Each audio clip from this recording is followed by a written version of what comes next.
Welcome to another edition of the Last Negroes at Harvard podcast. I'm Kent Garrett. There were 18 of us in the Harvard College class of 1963.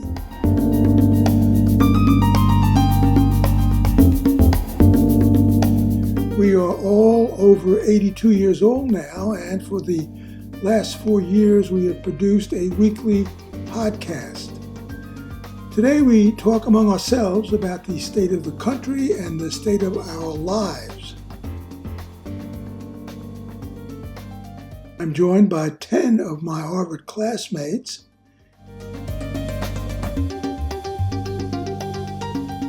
We begin the discussion about whether or not there should have been a shutdown of the U.S. government.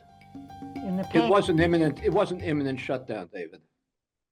It wasn't imminent. So Yes. so they really had to make a decision. I see. Yeah.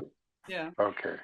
So I have to say, I'm sure he's not my favorite person, but I have to say it was kind of he was stuck in there's like a chess player. He really couldn't make a move and win, and he did.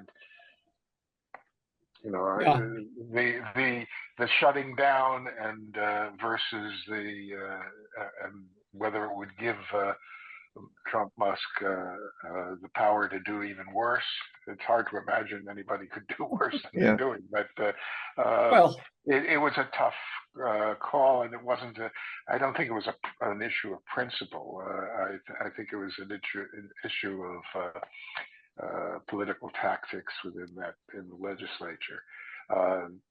Well, it was a political judgment. If the government had shut down, something that Trump and Musk had been trying to do for 2 months, then the Democrats would have taken ownership of the shutdown, and that was his calculation. That's what Schumer thought. Yeah. Well, in addition, it just seemed like virtually unlimited power. You know, Trump and Musk would instantly be a dictator. I mean, there's some restraints at the moment. It seemed that there would have been none. Marcy, you look quite skeptical of that. I think people are accepting too much of what people say is their excuse for doing the wrong thing, and not distinguishing that between their actions and what happens next in the real world and what happened before in the real world. And a good thing happened yesterday in the real world with the state Supreme Court justice in Wisconsin winning. But in order to figure out good strategy that's real, one has to know all the things happening in the real world and how they happen and how they work. What do you folks think about what's happening? I'm on my meeting. What's happening at Columbia up at Harvard? I mean, I'm really concerned about that. The which? Well, yeah, I think we all are. Harvard and Columbia. Yeah. Oh, yeah. Did you see the letter that I sent out to you guys? Yeah. Day or so ago to Garber. Yeah, I signed it. I assume other signed people it. on the call have signed it. Well, Yeah. I signed it and I sent it to my Harvard cousins and they signed it. Yeah. At least one of them did. Yeah, and I sent it out to, I am facilitator for a Zoom of a bunch of Radcliffe alumni, and I sent it to them. So hopefully, Marcy, you must have gotten it on that email. Yeah. Well, I haven't signed anything in a long time because I have been a target for a long time. Yeah. And I know how it works, and I know how it's working now. Yeah. Well, And I'm not giving any millions of dollars to Harvard. But the problem is that we were not. So I think that's the problem. But we could offer it now. Well, he has an email that you can go to. It ain't there. But I've been closer to Columbia than to Harvard. And I used to work there. God help me, and also I grew up in that neighborhood and I live nearby, so I pass it by all the time.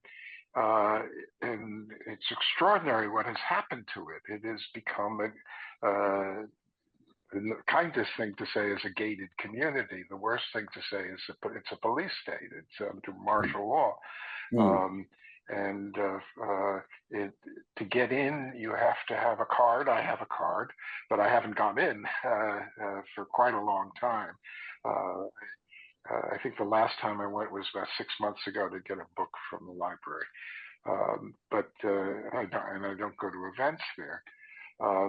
Not much is happening in protests, except there have been letters and articles and so on. There was a very good piece by two friends of mine in The Guardian just yesterday about, but the university has really been taken over by the trustees, and none of the trustees, zero of the trustees, are academics. They are. There are two PhDs, I think, out of the whatever it is, 15 trustees. Then the person who, and there's nothing against journalists, some of my closest relatives, but that they have a journalist with no academic standing now is the president of Columbia. On the other hand, Columbia had Dwight D. Eisenhower, the Supreme Commander of the Allied Forces, as his qualification for being president. And one of the things Eisenhower did, by the way, was close off a two-way city street, which I remember from my childhood, and put gates up there, which can now be locked, and you can't get in unless you have the proper credentials. And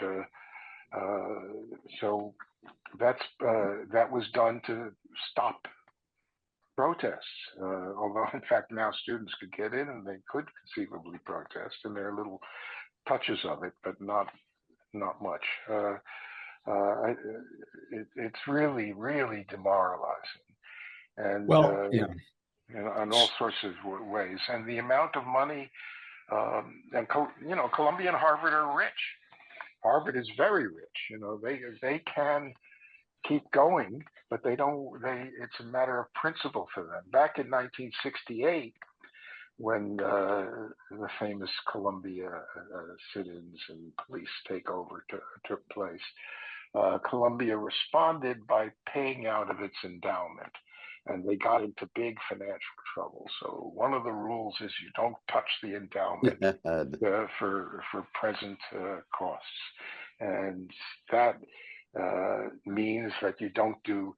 But also, since 1968, there's been a vast increase in the amount of federal money that these universities rely on, particularly for medical and scientific research.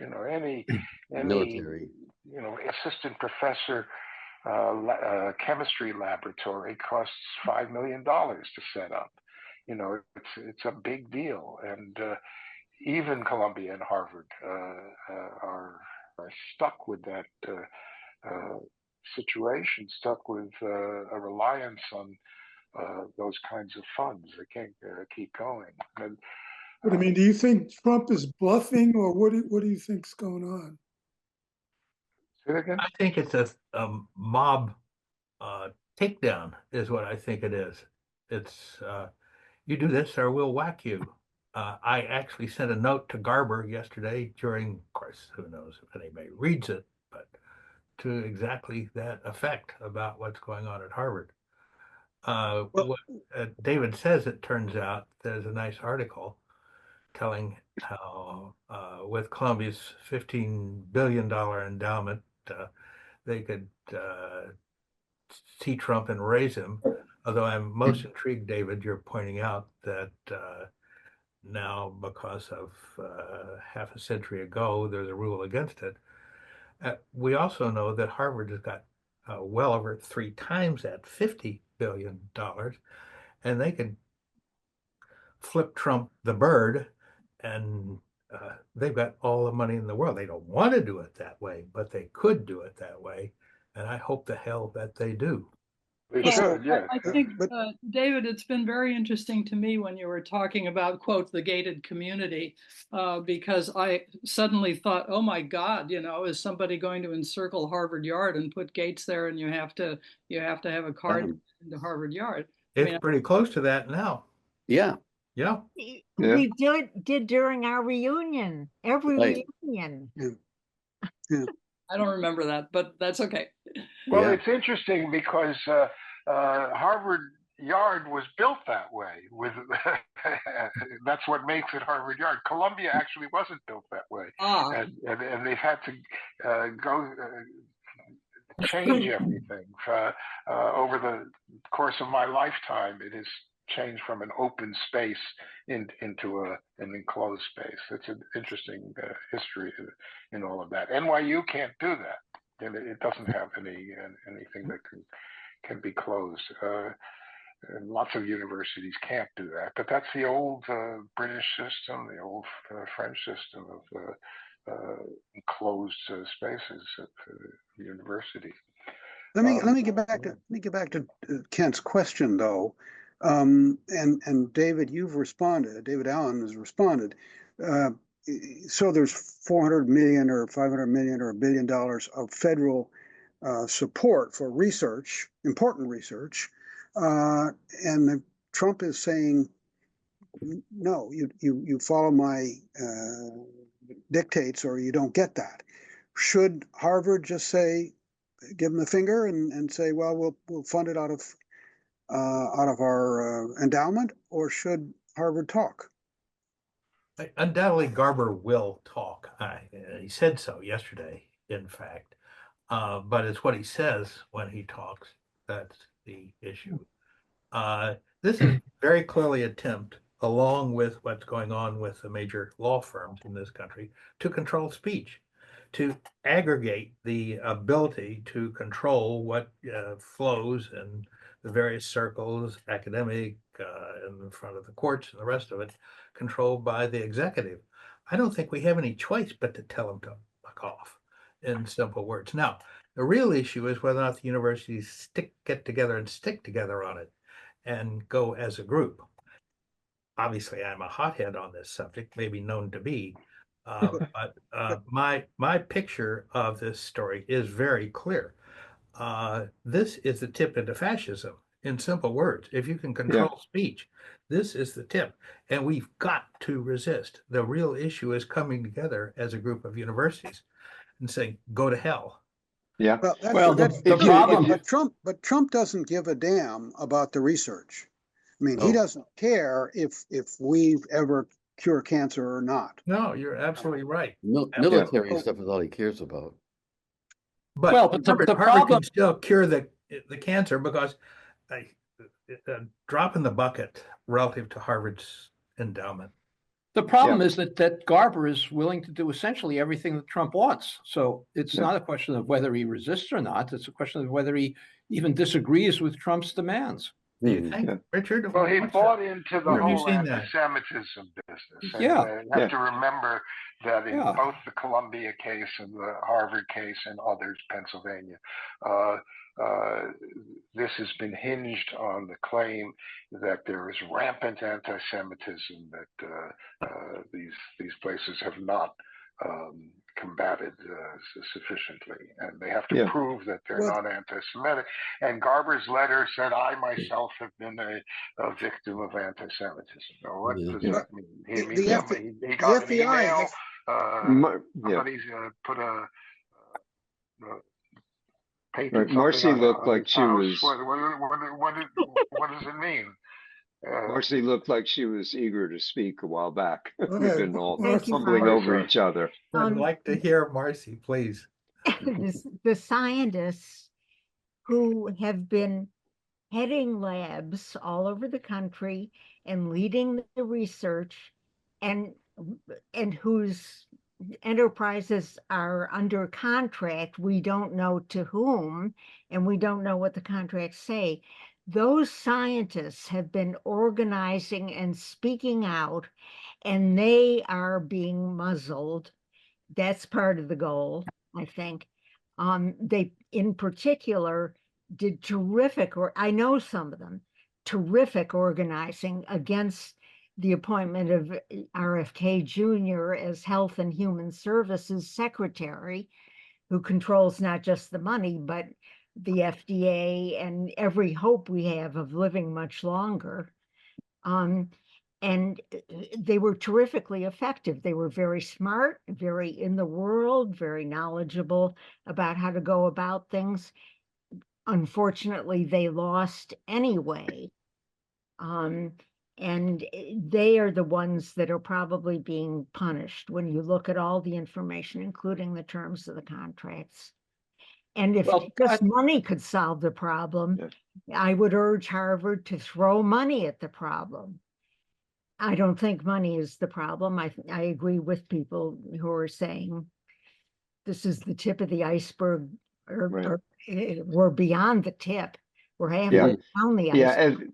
If you want an amplification of everything we're saying, look at M. Gesson's column in the New York Times today. I mean, it's pretty clear, and she backs it up with a lot of facts. Also, incidentally, this past weekend, there was a standout, where people hold signs and, up to the traffic going by in Newton, an anti-administration standout. And Senator Markey, our beloved senator, one of our beloved senators, came by and spoke to the crowd, and he said, you've got to resist. It's like, 250 years ago, when, they're fighting King George. He was pretty clear about it and pretty fired up about it, which I thought was a good thing. That, along with Wisconsin, is, a couple of good signs, in the situation. However, the market has gone up today. Is it going to go down after, I don't know, has Trump announced his tariffs yet? Well, I think it's all been pretty much of a real chilling effect, in the sense that as part of what I do to get people to come on and talk about their books and all that, I send out maybe, I don't know, 9 or 10 letters of inquiry every week or so. Wow. I'm finding now that people just aren't getting back to me, and some people don't want to talk. So I think it's really pervasive, in the sense that it's getting out there that people are just, don't want to talk, and they just want to, take shelter, I guess. That's a police state, in simple words. Exactly. Yeah. Well, we're in Germany, 1933. Yes. Exactly. Yes. Exactly. And we need to act like it, like we know it. Right. Yeah. Well. Yeah. One of my favorite books was, I read it probably 50 years ago, was They Thought They Were Free, about the failure of ordinary Germans to think that this was going to become anything more than an annoyance. Right. I recommend that book. Yeah, my uncle in Berlin at that point joined some organization that said, the title was something like German Youth of Jewish Origins. The German came before the Jewish. And, they got out in 33, luckily.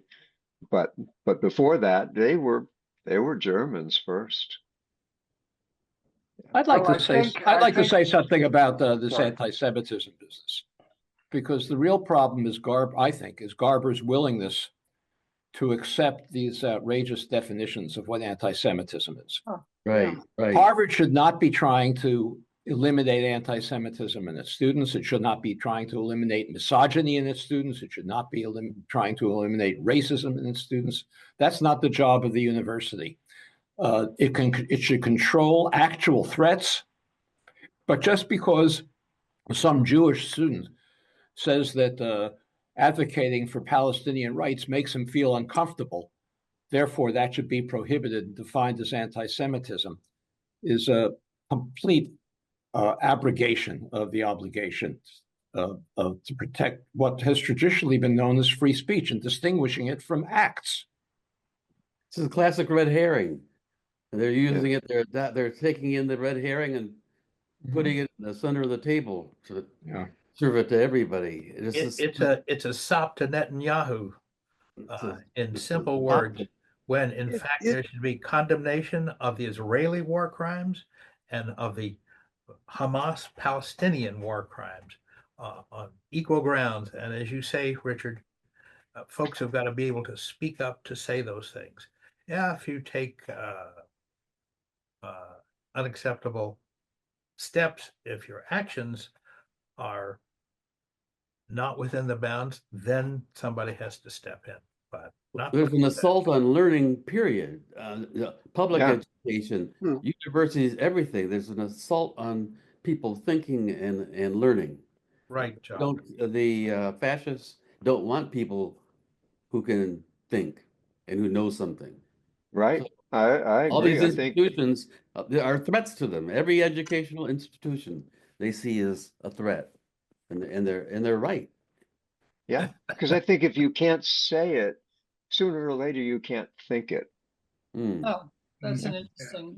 You know, on the anti-Semitism, is there an increase in anti-Semitism on campuses or throughout the country? I don't know. It depends what you mean by anti-Semitism. There probably is an increase in anti-Semitism, but there isn't an increase in violence against Jewish students. You know, the purpose of higher education is to make people feel uncomfortable, and then to figure out how to respond to it. It's not as one of our colleagues pointed out, there's also a lot of Islamophobia out there. And the waving of an Israeli flag can feel threatening to a Palestinian in the same sense that the waving of a Palestinian flag can feel threatening. But, you know, that's the way it is. But as one of our colleagues in the emails yesterday said, there was nothing in Garber's letter to mention Islamophobia or protecting Muslim students. And they are, and in fact, they're being rounded up. They're being rounded, right. And there's a real danger there. I think just thinking about Germany in the 30s and so on, I think there's fear and there's also apathy, because for a lot of people, they can go on and watch the baseball games or the basketball games and go drive around in their cars and do whatever they do, and it doesn't really impinge on their life until it really hits them hard, you know, in some ways. And for many people, it doesn't hit them hard. They can go about their lives. And then there's fear on the other side for people who are affected, and they just want to survive, and get through this bad period and hope it doesn't get worse. I think that's probably the way it was in Germany in the 1930s before. If you weren't Jewish, you could, and even many of the people who were Jews thought they could possibly get by. Max Frankel, who just died, the former editor of the New York Times, he left at the age of 10 with his family in 1940. They really thought they could stick it out. Until it became obvious that they couldn't, and somehow he was able to get out and get here because there were relatives. I'm, A ju- lot of. I'm Yeah, just finishing a book. I'm just finishing a book by Richard Evans called Hitler's People, and he talks about Goebbels and Goering and Heydrich and so on. But then the last chapter is about a woman lived in Hamburg who kept a diary and her feelings all along. And she, interestingly enough, was married to someone who was a Christian but was Jewish. Oops. Whoops, we lost you. Alden, we lost you. You've frozen up, Alden. Why don't you're you being censored. Yeah, shut up your video. There Shut you up the are. video. There you There again. you are. You're moving again. Okay. We didn't hear you. Yeah, Yeah, so shut what up your happened with video the so you're not using that bandwidth. Anyway, this was about a woman who was married to someone who was a Christian but was Jewish, and her is sort of evolution from the 20s on to the war and afterwards is absolutely fascinating. What's the name of the book again? Hitler's People, Okay. and it's written by Richard Evans. Okay. And to bring this much closer to where we are, almost certainly similar things happened, for instance, in Hungary, where there's been a crackdown, and almost certainly in Turkey, where there's been a crackdown, where you get fascism. I'm struck that the signal to us is when people say, wait a minute, I don't think I can say that out loud. Kent, your point, your crucial point, I think you have showed us the pivot that you send out letters and people are not prepared to talk out loud about this, as we are right now being recorded. Hallelujah. Right. Yeah. And I think, David, what you were saying about community, about if the campuses like Harvard and Columbia and so forth stick together, I don't think we're seeing much sign of that. No. At the same time, I think that it's central to anything that's going on, which is that there has to be community and the community has to speak. And so, Kent, thank you. You've revivified us. And we But the thing is, though, where are the students today? What are they doing? Look what we did at our time, and what well, I have a doing? grandson who's 26. Sorry, she's trans, so she's not a grandson. We have one of those, and Very, very yes, it's easy to confusing make to that me. mistake. She hasn't done anything medically or physically to look anything other than a very tall male in a dress. Okay, so I have trouble. Anyway, Which bathroom do you let her use when she's at your house? at my house, yeah, right. I've got them clearly labeled. Thank you very much, Ron. So she has eschewed higher education for a variety of reasons, even though her mother is a Phi Beta Kappa from Harvard. But she's living in Boston and she's writing me about the demonstrations that she's going to and who are the people at those demonstrations. In fact, I just got a text from her just now. And so I think there certainly are people that are out there on the barricades. And I think that, any young people that we are in contact with, we need to encourage and we need to say, that's wonderful. We love you. So I think that there are people out there, and I think that everybody needs to support them because clearly, we're old, we're going to be around for as long as we hope that we can be around, but we have to look to the people in their 20s. So But no matter what your age, this weekend there's a big demonstration. Well, I'll be there. Yeah, I know. Unfortunately, it looks like it's going to rain in Boston, but oh well. We don't like rain. Yeah, but my guess is that my granddaughter and my granddaughter's partner will be there as well. Yeah. So what happens if Trump does what the university presidents have done, as Columbia, as I described it? What if he declares a national emergency and puts this country under martial law? Is that possible? Yeah. And how would people respond to it? The whole issue is how the generals respond to it and the subordinates under them. Just as if he decides to attack Greenland. Right. Does Well, do the chiefs of he staff said, "Where say are yes, my go, or generals?" no? Where he wanted generals that were like Hitler's generals who would do what he says, and he seems to have been pushing around. I don't know. I'm actually asking that as a real question. Would could he do what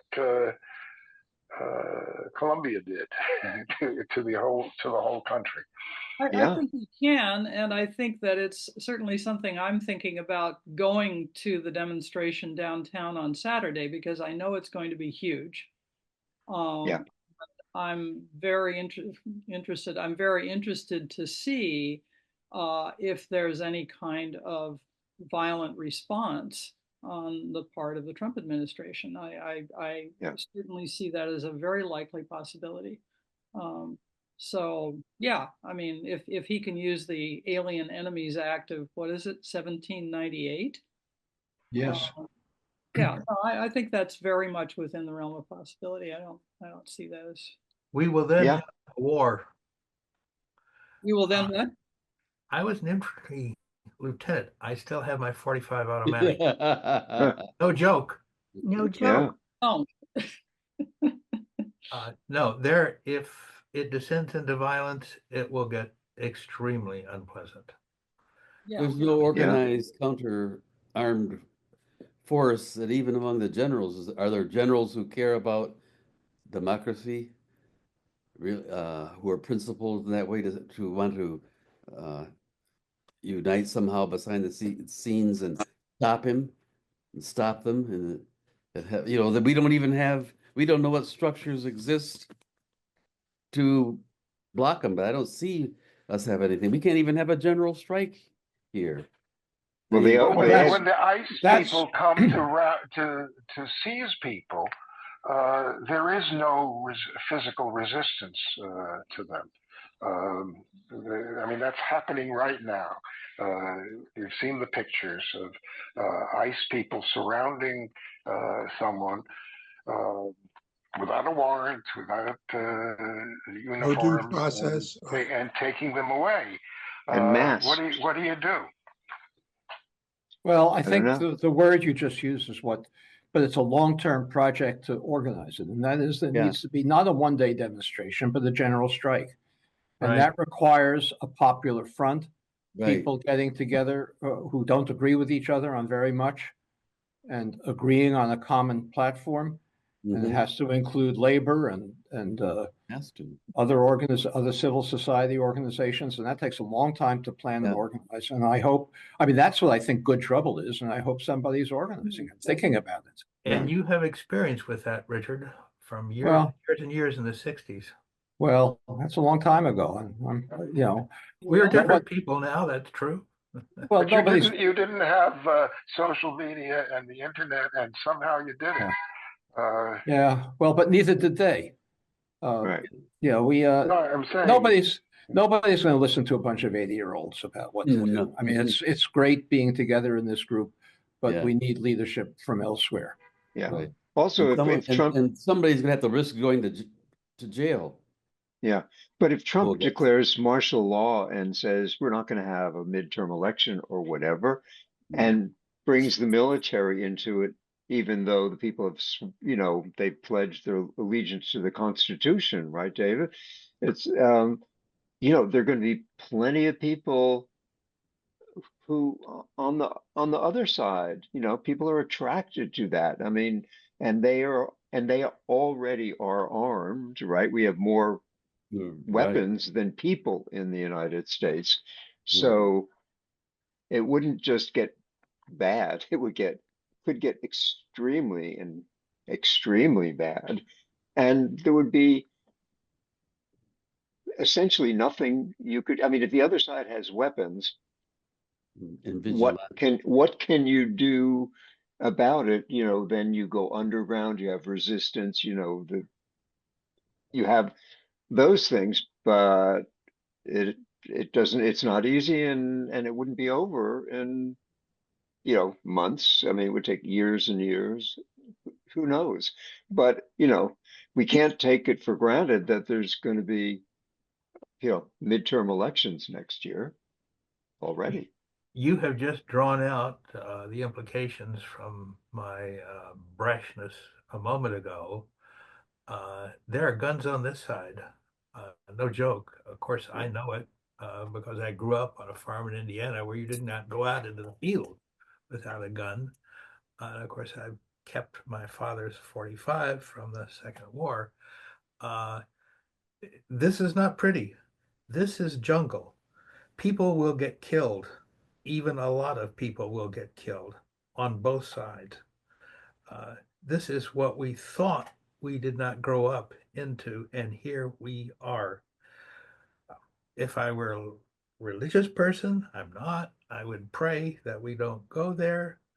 But you have just laid out how it could come to pass, and there will be widespread bloodshed in many places with people on both sides shooting at each other. We need to find a way before we get to that. Right. And what you have suggested, Richard, an organization which takes serious effort for things like a general strike, are the steps that we can take to see us never get to that very dark place. I mean, another civil war, in simple words. Yeah. Can somebody flesh out that general strike and what it could prevent? I don't think anybody. I think it needs people smarter than we are. But I do think the Come one on, thing I said, we're that smart, Richard. Certainly you. the one thing I think we do know is it has to be very broad based. Yeah. It has to be very broad based, and that requires, making compromises in our views. Agreeing to, because it's a popular front, and without that, it will fail. It might fail anyway, but that's the first thing that needs to be done. I hope these groups are talking to each other. Exactly. I don't know. Well, yeah. I mean, I think that the left has a lot of responsibility for where we are now. Sure. It's got to acknowledge that and join with people who are But I much think more at this moderate. point, people don't have enough at stake in the sense that in our day, I mean, it was if we got drafted, we were going to potentially get killed in Vietnam or something like that. But I think there's not enough at stake now.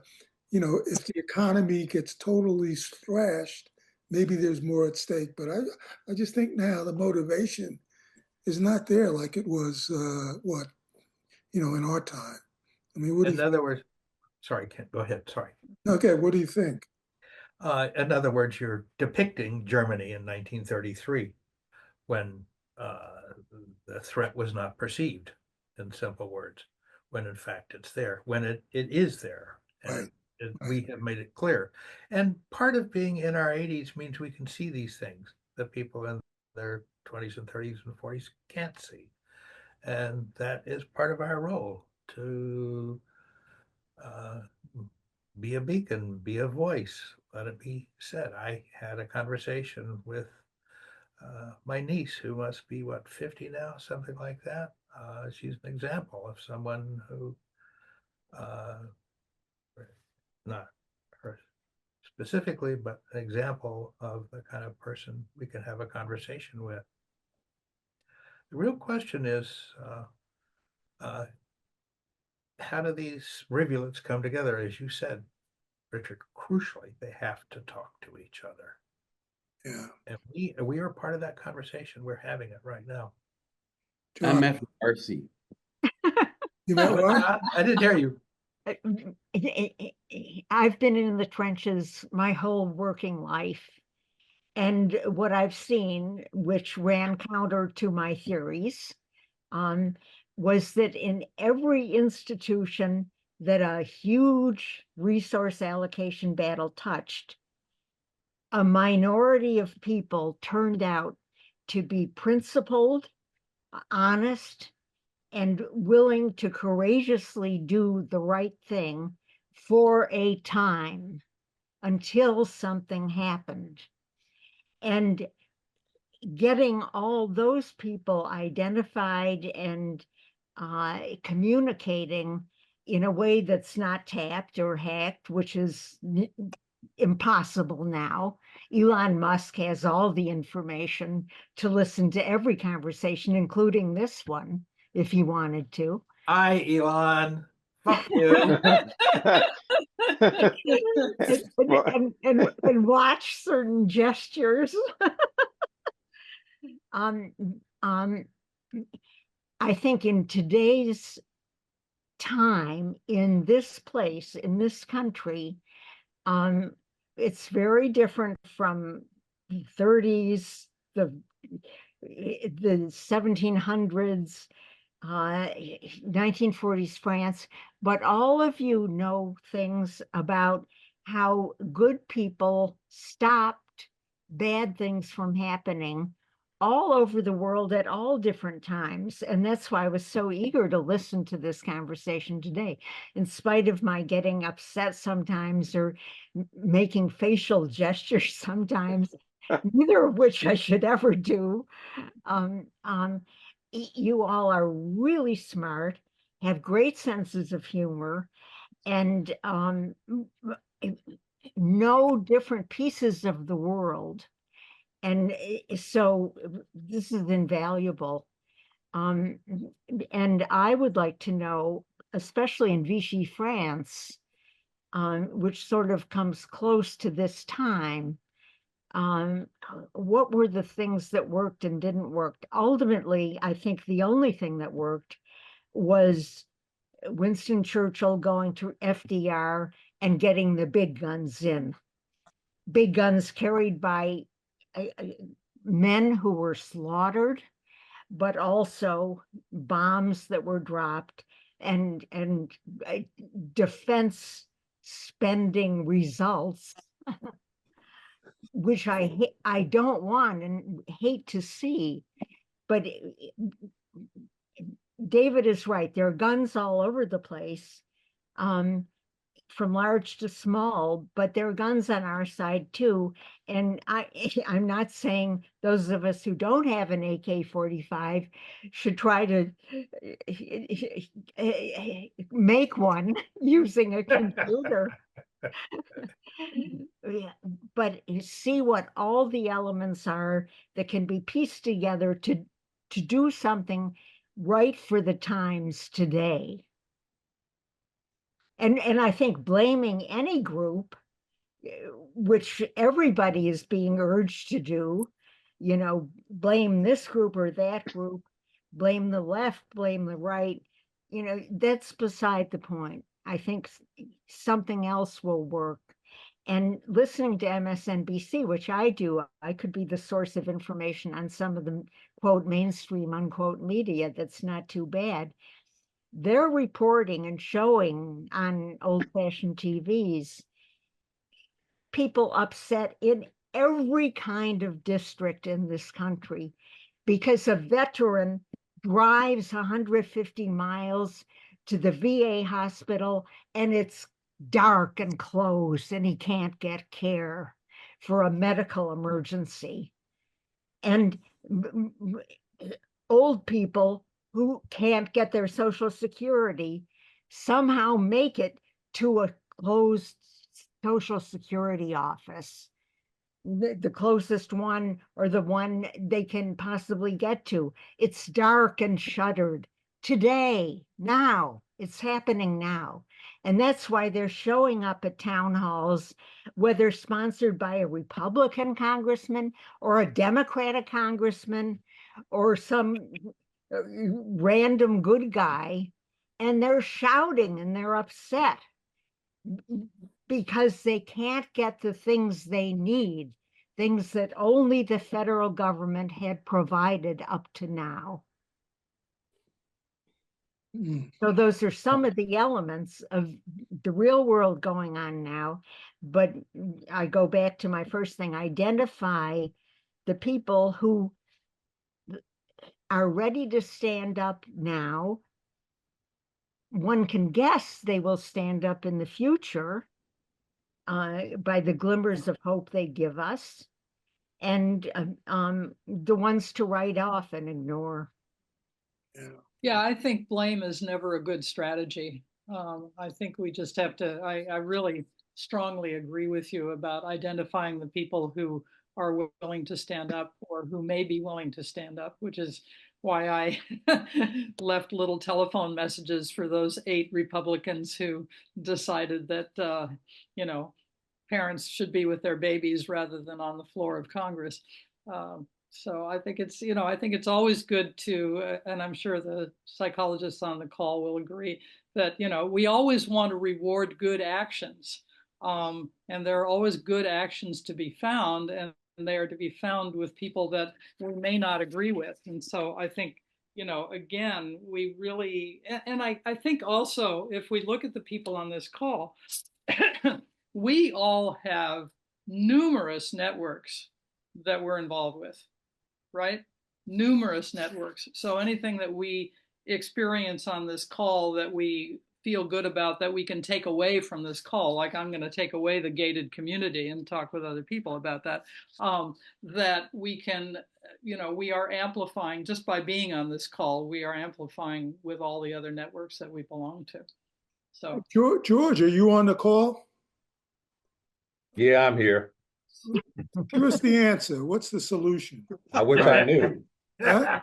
I wish I knew, which is why I really haven't said anything. But I guess the question that I would ask, and it's certainly one I ask of myself, is have we given up on those in government who share, at least to some extent, the views that we're expressing now? And if the answer to that question is no, how do we support those people to do what they can do to make things different in this country? Right. Well, I haven't given up on the people that keep asking me for money. Yeah. Yeah, Ron, Well, yeah, I can quote from our senator, right? He's a legislator, last week, because I filmed it and, made a transcript of what he was saying. I'll just read a couple of fragments. He says, "This is the time, this is the place. You are the people." He's speaking to the people at the demonstration, who are the leaders. "We need to see you now. We need to see you next week. We need to just keep lifting up this movement. That's who all of you are. And that's what we must continue to rise up and have the energy, the strength to continue to fight for every single day." So are you ready to fight? The crowd says, yes. Are you ready to stand up against Donald Trump and his dictatorial administration? Yes. Let's go do it. Let's make sure that we change this country. Thank you, he said. So that's one legislator. But Ron, what does that mean in terms of what we do on a day-to-day basis? What does it mean in terms of actual action? I think what I'll yield to Marcy after 1 second. I think it means you do whatever you do. Like I'm involved in climate stuff. That's part of it because they're trying to destroy the climate. I'm doing my little bit, which is a little bit. I'm just a foot soldier. If all of us think of ourselves as foot soldiers in it, do something. We're calling into Wisconsin last week, and the election went the right way. So I think the basic answer is we don't know what to do. So just do whatever you think you can do. That's it. Good trouble. Good trouble. Good trouble, right? As somebody said over and over again last night while filibustering. Go ahead, Ron, I Marcy. can't remember what state you're from. Massachusetts, Newton, okay. Massachusetts. Oh, okay. Great. Ed Markey. Yeah. But I think that we have to, first of all, as far as resisting the Nazis, the socialist and communist parties and labor movements in the European countries, plus the Soviet Union, were the backbone of resistance inside those countries, and of course in defeating Hitler. So I think that needs to be looked at. But let's look at South Korea. What's the difference between our country? South Korea, you had a person who wanted to be a dictator, and he's going to have martial law. And they had organizations, mass organizations, to thwart him, even though he had people inside the military and he had this whole plan. And they could have actually in some countries they may have succeeded, but they have, it's obvious they have organizations capable of bringing up and organizing and putting people into action and motion, and they turn the tables on them. So They actually broke through the resistance, John. You're right, at the legislature. Well, yeah. I mean, I think when we look at our country, we have to be, I would say, pretty humble and objective about the weakness that we have. So we have to somehow form and nurture organizations that have the same sort of ability to have, they know what they stand for, they know what they're not going to stand for, and they get out together in huge numbers and do something about it. And until we have that here, we're going to have a hard time stopping similar power moves, I think. Kent, Yeah, Kent, are you gonna podcast this discussion? Yeah. Yeah, with Marcy's name. Let me right give there Marcy for the last everyone to word. see. We've been going for about an Yeah. hour. And let me give Marcy the last word. Oh, Wrap it no. up. Tell us. I start where you are and do what you can do and build and build and build. Yeah. George, you look pretty strapping still. You're I'm very not sure what that tall, I know means, from our Marcy. reunion, to my astonishment. You were a pole vaulter.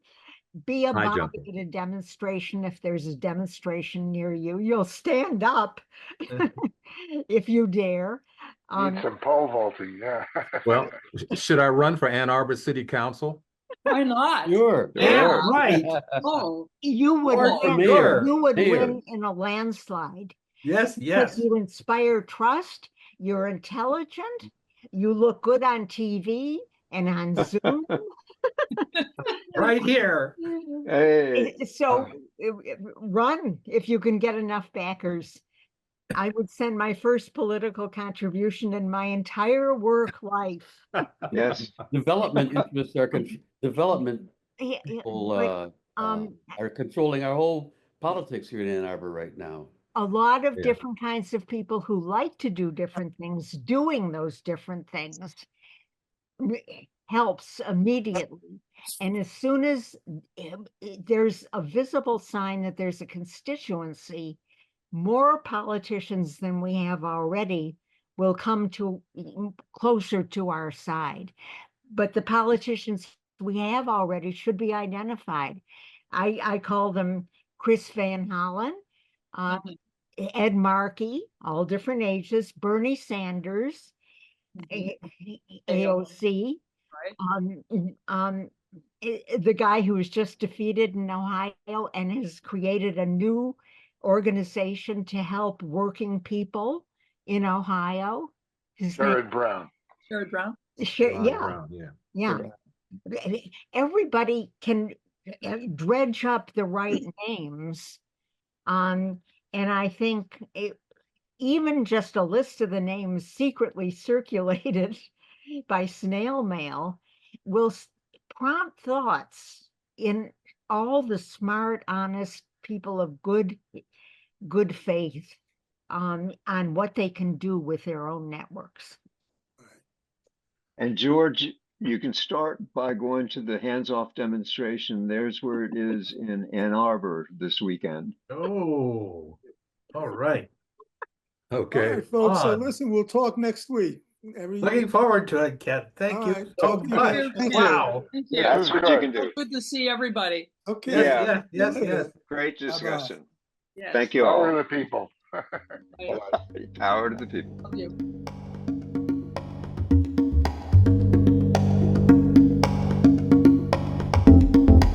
That's it for this edition of the Last Negroes at Harvard podcast. I will talk to you again next week. I'm Kent Garrett.